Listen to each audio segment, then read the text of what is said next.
Hola, mis amigos. It's John here offering a 5-part B to our discussion on buying real estate in Mexico. 5B is financing. I've had a lot of people talk to me about financing and what are the financing options in Mexico.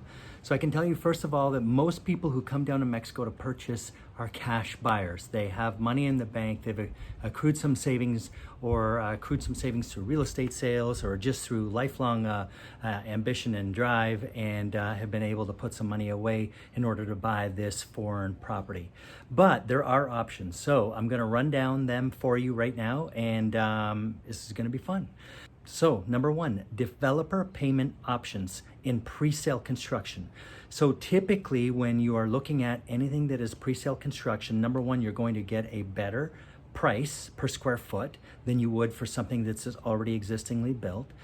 Number two, you get the opportunity of maybe over a 1 to 2 year period to make construction payments or payments through a period of time. So this is where one method that I would say it almost acts like a financing is in place. You're probably putting in 30% down, maybe 40% at a certain step or phase of construction, and then 30% on closing when you go to move in. So this is one option of sort of financing down here in Mexico.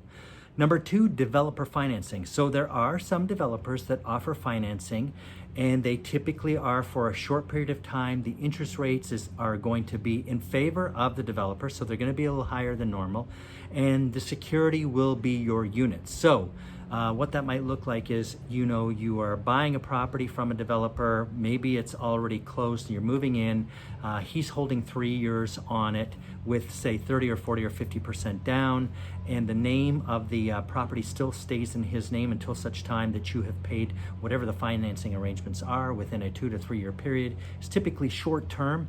And then at such time, the property is then put in your name once the financing is complete. So that's a second option that happens sometimes here in Mexico. Number three is financing from US and Canada into Mexico. So this might look like a home equity loan. This might be a home equity line of credit to you, or a personal loan. So depending on which one of these you're looking at, it's going to dictate obviously the amount of money that you're going to be able to borrow, and the interest rate that is required depending on which one of these you're looking at. But that would be a third option. Number four is a Mexican bank. So yes, Mexican banks do offer financing for foreigners, but it is not common. And the reason why it's not common, because it is still challenging for foreigners to get paperwork to the Mexican banks. And it's also very time consuming. So if time is of the essence, typically documentation that you're going to submit in Mexico is not a fast process. So if you're looking to buy something and requiring a 2 to 3 month closing, getting financing from a Mexican bank is probably going to take a longer period of time than that.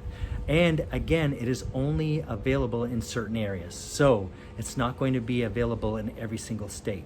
Certain demographic or geographical areas where there's a high population, where it will be seen most frequently.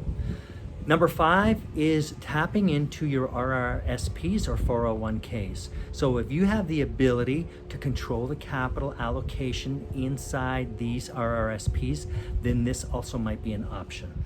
Number six, cross-border investment. This is a company, it's also known as CBI. It's a company that offers financing for foreigners. It has a website, and I'm not 110% sure how it works, but I've seen and heard a lot of successful people using this as an option to finance a property in Mexico as a foreign buyer. And I just added on a number 7 because it was really 6.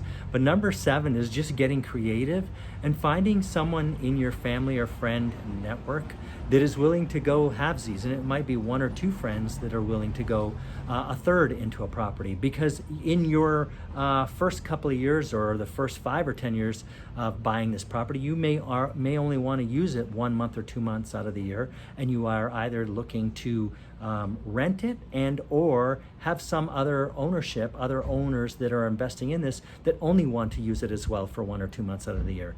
So now you have 3 people sharing the costs of everything. So if you go to buy furniture, It's not all you bearing the cost, it's divided in 3. If you are paying taxes, it's not all you bearing the cost, it's divided in 3. So it makes it really accessible, and of course you need to choose your partners wisely. You're not stuck just coming in as a cash buyer. So if you have any questions on this, please DM me, reach out to me. Love to see you guys here soon. Cheers.